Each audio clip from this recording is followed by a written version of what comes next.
Assalamualaikum warahmatullahi wabarakatuh. Apa kabar anak-anak? Semoga kalian semua dalam keadaan sehat walafiat dan selalu ada dalam lindungan Allah Subhanahu wa taala.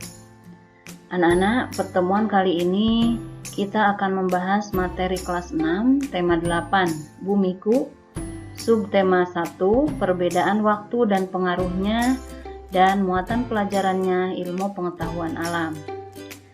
Nah anak-anak, sebelum kita memulai pembelajaran, seperti biasa kita berdoa dulu ya, supaya kita diberikan kelancaran dalam pembelajarannya dan mendapatkan ilmu yang bermanfaat. Berdoa dimulai. Bismillahirrahmanirrahim. Raditu billahi robba wa bil islami dina wa bi muhammadin nabiyya wa rasula. Rabbi zidni ilma warzuqni fahma. Amin ya robbal alamin. Kita akan membahas kali ini adalah tentang terjadinya siang dan malam. Nah, kita mungkin bertanya-tanya, mengapa terjadi siang dan malam? Mengapa matahari terbit dari timur dan terbenam di barat? Manakah yang bergerak, matahari atau bumi?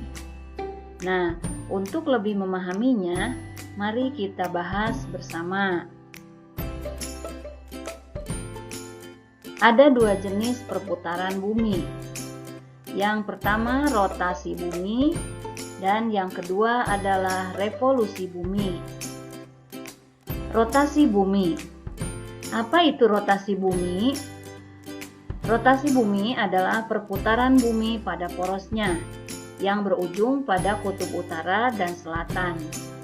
Satu kali berotasi, bumi berputar 360 derajat yang ditempuh sekitar 24 jam. Bumi akan berputar pada porosnya dari barat ke timur. Dengan begitu, maka akan nampak gerak harian matahari dari timur ke barat. Nah, apa akibat dari rotasi bumi? Kita lihat, akibat dari rotasi bumi adalah yang pertama terjadi siang dan malam. Sebagai hasil putaran bumi pada porosnya, bagian bumi yang terkena paparan sinar matahari akan mengalami siang hari. Sebaliknya, bagian bumi yang membelakangi arah matahari akan mengalami malam hari. Nah, kita lihat di sini. Kita lihat gambar globe ya, bola bumi. Ini yang sebelah kiri menghadap matahari, berhadapan dengan matahari, maka bumi bagian ini akan mengalami waktu siang. Dan sebaliknya, yang membelakangi matahari ini akan mengalami waktu malam. Masih akibat rotasi bumi yang selanjutnya, meskipun fakta adalah bahwa bumi yang mengelilingi matahari, tapi putaran bumi dari barat ke timur menyebabkan fenomena pergerakan semu matahari sehingga ia terlihat terbit di timur pada pagi hari dan tenggelam di barat pada malam hari. Ada 24 zona waktu di daratan dari barat ke timur. Pusat waktu terletak di kota Greenwich, atau kalau waktu internasionalnya disebut GMT atau Greenwich Mean Time, yang berada di Inggris, dengan derajat bujurnya adalah 0 derajat. Setiap perbedaan bujur 15 derajat akan mengalami perbedaan 1 jam. Ya, perbedaan waktunya 1 jam. Contoh, di Indonesia dibagi menjadi 3 zona waktu, yaitu bagian barat Indonesia yang disingkat dengan WIB, bagian tengah Indonesia WITA, bagian timur Indonesia WIT. Masing-masing zona waktu tersebut terpisah pada derajat busur 15 derajat dan memiliki perbedaan waktu 1 jam. Nah, kita lihat akibat dari rotasi bumi yang lain, yaitu distribusi zona waktu. kita lihat perbedaan waktu yang ada di Indonesia. Yang sudah Ibu sebutkan tadi, ada waktu Indonesia Barat, waktu Indonesia Tengah, dan waktu Indonesia Timur. Nah, perbedaan waktunya adalah 1 jam. Ketika di waktu Indonesia Barat pukul 7, maka berada di Greenwich, Mean Time itu masih 0 ya. Tengah malam, jadi pukul 00. Kemudian jadi ini karena perbedaannya.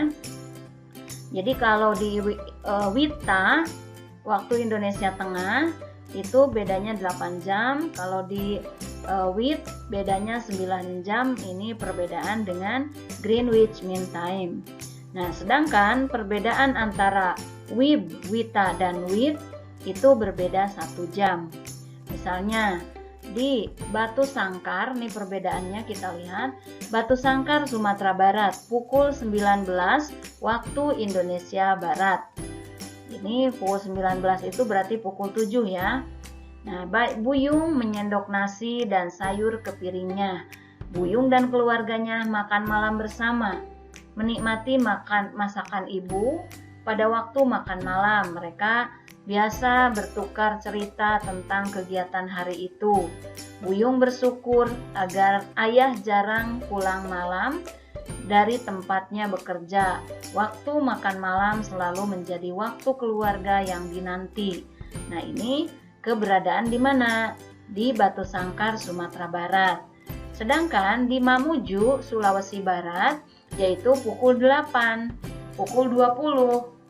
Nah, beda lagi ini ceritanya. Alang tekun mengerjakan PR-nya. Jadi Alang sudah makan malam dan dia sekarang sedang mengerjakan PR pada waktu di mana di Indonesia Barat masih pukul 7. Nah, di Indonesia Tengah pukul 8. Alang tekun mengerjakan PR-nya, tidak terlalu banyak PR hari ini, dan Alang sudah mencicil tugasnya sejak beberapa hari yang lalu. 1 jam lagi Alang sudah harus bersiap-siap tidur. Pada hari sekolah, ibu tidak mengizinkan Alang menonton televisi. Alang paham karena ibu ingin ia konsentrasi untuk belajar. Nah, ini di Indonesia Barat. Kemudian di Jailolo, Maluku Utara, pukul 21 waktu Indonesia Timur. Hujan rintik masih terdengar di luar. Dingin udara malam mulai terasa. Ferdi sudah akan berselimut di tempat tidurnya. Kantuk mulai datang, namun Ferdi masih mencoba untuk menyelesaikan membaca beberapa halaman bukunya. Ia terbiasa membaca buku sebelum tidur, namun Ferdi tidak membaca sambil tiduran. Nah, kita lihat nih. Ya, jadi ini perbedaan waktu antara Indonesia Barat, Indonesia Tengah, dan Indonesia Timur. Dan kalian juga bisa melihat di sini mana saja atau pulau-pulau apa saja yang masuk wilayah Indonesia Barat, yang masuk wilayah Indonesia Tengah, dan yang masuk wilayah Indonesia Timur. Jadi kalian bisa lihat dari zona waktu ini. Selanjutnya, akibat dari rotasi bumi yang lain, masih dalam hal distribusi zona waktu. Nah, kita lihat ini diibaratkan ini adalah globe ya. Kita lihat ada kutub utara, ada kutub selatan. Nah, di antara kutub utara dan kutub selatan di sini terdapat garis-garis lengkung ya. Ada garis-garis lengkung. Nah, yang dimaksud di sini ada yang disebut dengan garis bujur barat. Bujur barat itu atau garis bujur adalah garis hayal yang membujur membelah bumi bagian bumi barat dan bumi timur. Nah, ini yang dari atas ke bawah ya. Yang dari atas ke bawah ini namanya garis bujur.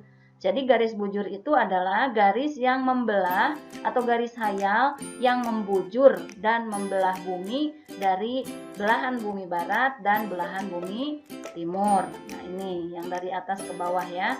Atas ke bawah ini namanya garis bujur.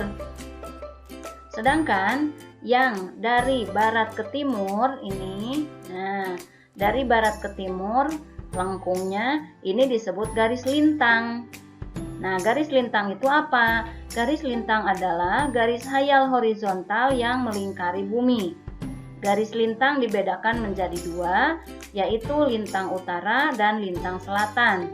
Garis lintang itu digunakan sebagai pedoman untuk pembagian wilayah iklim. Nah, kita lihat ini, nih lintang utara dan ini lintang selatan. Jadi dikatakan lintang utara dan lintang selatan itu karena dipisahkan oleh garis khatulistiwa. Ini garis khatulistiwa atau garis ekuator ya. Nah, ini garis ekuatornya berada di tengah-tengah yang memisahkan belahan bumi utara dengan belahan bumi selatan. Di utara garisnya garis lintang utara dan di selatan garis lintang selatan. Sedangkan tadi yang merupakan garis bujur itu garis hayal yang membujur membelah bumi dari bumi bumi bagian barat dan bumi bagian timur, maka disebut sebagai bujur barat dan bujur timur.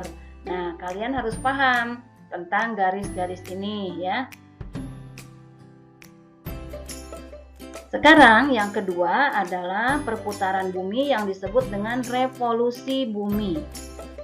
Nah, revolusi bumi adalah perputaran bumi terhadap matahari. Setiap saat bumi berevolusi atau berputar mengelilingi matahari. Satu putaran memakan waktu 365 seperempat hari. Atau seperempat hari ini yaitu 9 menit 10 detik atau dikatakan dalam 1 tahun. Jadi revolusi bumi ini adalah perputaran bumi terhadap matahari dengan jangka waktu 365 hari atau 1 tahun. Nah, di dalam setiap 4 tahun, setiap 4 tahun sekali revolusi bumi digenapkan menjadi 366 hari yang dikenal dengan tahun kabisat. Jadi setiap 4 tahun sekali ya, setiap 4 tahun sekali ini revolusi buminya genap 366 hari. Kenapa? Karena di dalam tahun ini ya, di dalam tahun kabisat ini ada penambahan 1 hari, yaitu di bulan Februari. Jadi bulan Februari ini yang biasanya 28 hari ditambah 1 hari menjadi 29 hari. Jadi di bulan Februari 4 tahun sekali akan mengalami penambahan hari, yaitu jadi 29 hari. Nah, amatilah gambar berikut. Kalian lihat gambar ini. Gambar ini adalah jalur orbit ya, orbit bumi. Nah, bumi membuat sebuah jalur atau orbit berbentuk elips saat mengelilingi matahari yang disebut revolusi. Nah, ini orbit bumi ya. Ini orbit bumi ketika mengelilingi matahari ya, orbit bumi ketika mengelilingi matahari. Jalur atau orbit ini ditempuh dalam waktu 1 tahun untuk 1 putaran. Jadi dari mulai awal nih kutub selatan nih, terus ke kutub utara, terus muter. Ini waktunya 1 tahun ya, 1 tahun. Jadi selama setahun belahan bumi utara dan belahan bumi selatan secara bergantian menghadap dan membelakangi matahari sehingga terjadi perbedaan musim. Akibat revolusi bumi terhadap matahari, negara yang berada di belahan bumi utara dan selatan setiap 3 bulan sekali mengalami perubahan musim. Selanjutnya, kita lihat masih pengaruh revolusi bumi, penanggalan kalender Masehi atau Samsiah yang memiliki jumlah 365 atau 366 hari sama dengan kala rotasi bumi atau waktu rotasi bumi. Nah, ini tadi 365 hari itu, yang 366 hari itu termasuk tahun kabisat tadi yang Ibu sebutkan, yang terjadi setiap 4 tahun sekali ya. matahari tampak bergeser ke arah belahan bumi utara dan selatan. Padahal sesungguhnya matahari tidak bergerak. Nah, peristiwa ini disebut sebagai gerak semu tahunan matahari. Nah, kita lihat di sini. Nih, bumi terus berputar pada porosnya. Ini adalah kutub utara dan ini kutub selatan. Terjadinya perbedaan waktu siang dan malam karena adanya perpaduan antara revolusi bumi dan kemiringan sumbu bumi terhadap bidang ekliptika atau garis edar semu bumi. Nah, nih di sini kita lihat miringnya, kemiringan ya. Kemiringan sumbu bumi. Ini kan kita lihat miring nih ya. Jadi miring ada perbedaan di sini. Nah, perbedaannya di sini ada di kutub utara ini siang terkena cahaya matahari ya. Waktu siang, sedangkan ini di kutub selatan dalam keadaan malam. Selanjutnya, pengaruh revolusi bumi selanjutnya yaitu periode 21 Maret sampai 21 September, kutub utara mendekati matahari dan kutub selatan menjauhi matahari sehingga waktu siang hari di bumi bagian utara lebih lama daripada di bumi bagian selatan. Kemudian perbedaan 4 musim di negara-negara yang terletak pada wilayah subtropis bumi. Adanya rasi bintang yang tampak berbeda setiap bulannya. Nah, ini kita lihat, ini adalah gambaran rasi bintang kalau kita lihat dari bumi. Kalau dilihat dari bumi itu tidak terlalu jelas begini. Ini adalah hasil dari pantauan satelit ya. Nah, apa sih rasi bumi itu? Rasi bintang itu, rasi bintang adalah sekelompok bintang yang tampak berhubungan membentuk suatu konfigurasi khusus bila dilihat dari bumi. Nah, kita ini bisa melihat ya, ini seperti ada keterkaitan antara bintang yang satu dengan bintang yang lain. Ini disebut rasi bintang ya. Nah, demikianlah anak-anak yang Ibu jelaskan tentang peredaran bumi ya. Ada rotasi bumi, kemudian pengaruhnya, kemudian ada revolusi bumi dan pengaruhnya. Mudah-mudahan apa yang Ibu jelaskan pada pertemuan kali ini bisa bermanfaat buat kalian dan menambah wawasan tentang keantariksaan atau tentang revolusi dan rotasi bumi. Ibu ucapkan terima kasih atas perhatiannya. Mohon maaf atas kekurangannya. Mari kita tutup dengan membaca doa. Alhamdulillahirabbil alamin. Wassalamualaikum warahmatullahi wabarakatuh.